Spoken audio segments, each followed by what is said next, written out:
To me, Nana is fiercely strong. So for the longest time, I was convinced that my grandfather could beat anyone up. Whether it didn't matter how old the other opponent was, how tough the other person was, whether it was a human, whether it was a snake, he could beat them up. And I know a few significant others in this very room have been threatened with physical harm in the off chance that any of his granddaughters ended up getting hurt. And he still is invincible to me. If you were fortunate enough to see Nana in the last few months, you could tell that he was a little uncomfortable. But through it all, the pain, the fatigue, the restlessness, he would never hesitate to impart strength to his loved ones. Every time I came home, laid down on the couch close to him, I was mumbling about the next test or how hard school was, he would say, "I know, Putti, school is hard, but you're smart. Don't be silly. You will do it." He had a really unshakable faith in all of us, and while I didn't show it at the time, all the time, I'm so deeply grateful for that.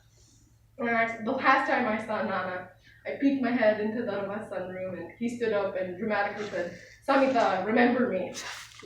And that day I probably yelled at him for saying that, but today I say, "Nana, don't be silly. There is no world in which you would be forgotten." Thank you so much. I will pass it on to Ruby.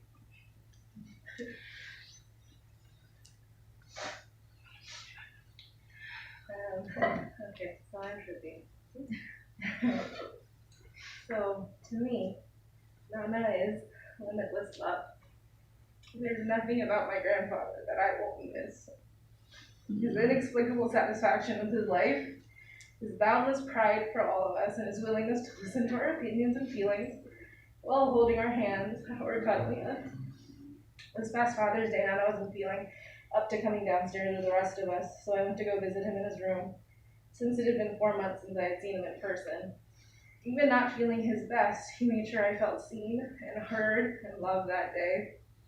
As I was complaining about how my HEMONC rotation was so sad, he told me God wouldn't have put you in that position to help if you couldn't. So you're strong and you can do it.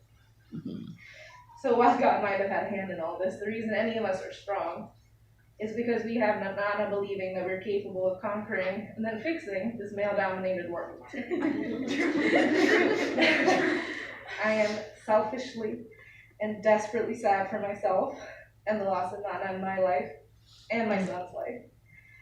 I've been panicking because I realized I couldn't possibly think of a person that could be Nana for my son.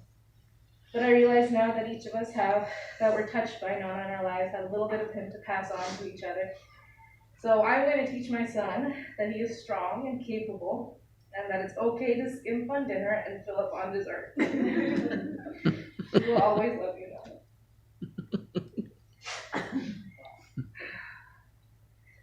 Alright, so I'm the crier of the family, so I apologize in advance. Okay, so to me, Nana is unwavering hope and optimism. Nana came from very humble beginnings. He came from a life where every paisa was counted and recounted to ensure he could provide for his family daily. But in all this, my Amma and Aji have always said, not one day did he complain. He always maintained optimism and hope that everything will be all right. He continued living and breathing that hope even after leaving his entire family to come to the US. I consider myself one of the luckiest people in the world, as he would say. I was raised by Nana and have lived with him for most of my life, even these past many months through COVID. He taught me a lot of what I know, like from how to do my laundry, how to cut melons properly. Can't be too big pieces. Who can do that? And how to truly appreciate a good thunderstorm or sunset. But something I will always keep in my heart that Nana taught me was how to always look at the brighter side of things, which I think everyone here can say they know about Nana. He constantly told me that I could do anything in this world, and that no matter what anyone said or did, I should never give up, because if he could do it, a man who came from nothing with no education or money, and have all that he has today, I could be or do anything. We always laugh about that although Nana was from an older generation, he was quite the feminist. He always pushed me and said, Shala, you need to be able to stand on your 2 feet and not rely on anyone, even Arvin. I will continue to live and breathe Nana's optimism and hope as we push forward, even though that will be the hardest thing I've ever had to do.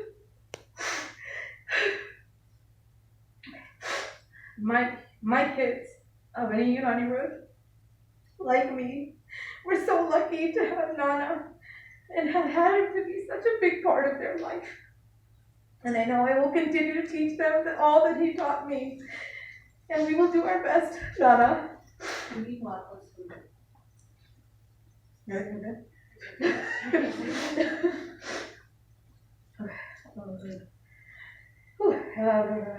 Okay, we will do our best, Nana, to ensure we keep living the same hope, optimism, love, and never-ending laughter you raise us all to have in our hearts. I was very fortunate to be with him on Father's Day this year, the day before he passed, or the day before he left us. And I said to him as I was leaving home, when he said, "You're leaving so soon," I said, "It's 10 o'clock now at night, I have to go home." He said, "Do you have to?" And I said, "Don't worry, I'll be back in the morning. I'll see you tomorrow." Mind you, this is all in Canada, so I can't say anything. And I said, "I'll see you in the morning. I love you. I'll see you tomorrow. I love you. Good night." And I gave him a kiss on the forehead. And as always, he said, "I love you too, Grandma. So, we will miss you, Nana, but I will see you tomorrow. I love you so much." The mood is back.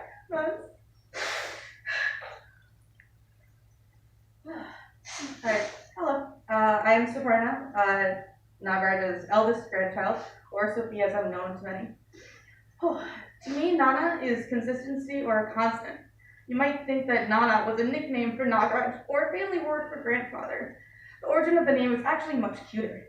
Amma and Rajni would call him Anna, so when I was starting to talk, they tried to get me to say Anna. But like most words when I was younger, I couldn't say it correctly. Kanatka was Katana, Panche was Champe, thus Nana came to be. I had the great pleasure and blessing of being raised by and living with Nana for most of my life.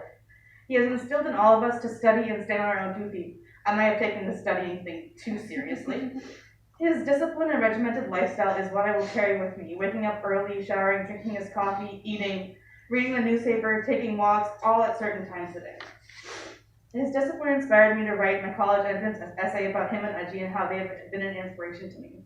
Every time I left to go back to school, he would hold me close as if coming in for a kiss and ask, "Do you need money?" And I was like, no, most of the time I'd say no.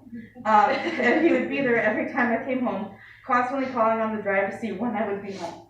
When I told him I was moving back to the East Coast, he was so happy that all of the grandchildren would be a few hours away. It was a blessing in disguise when I was able to spend the last few months with him at home. I will forever remember his smiling face, his laugh, his soft hands, and his overall loving nature. We'll miss you, Nana. No. Say something. Say something. Keep them with the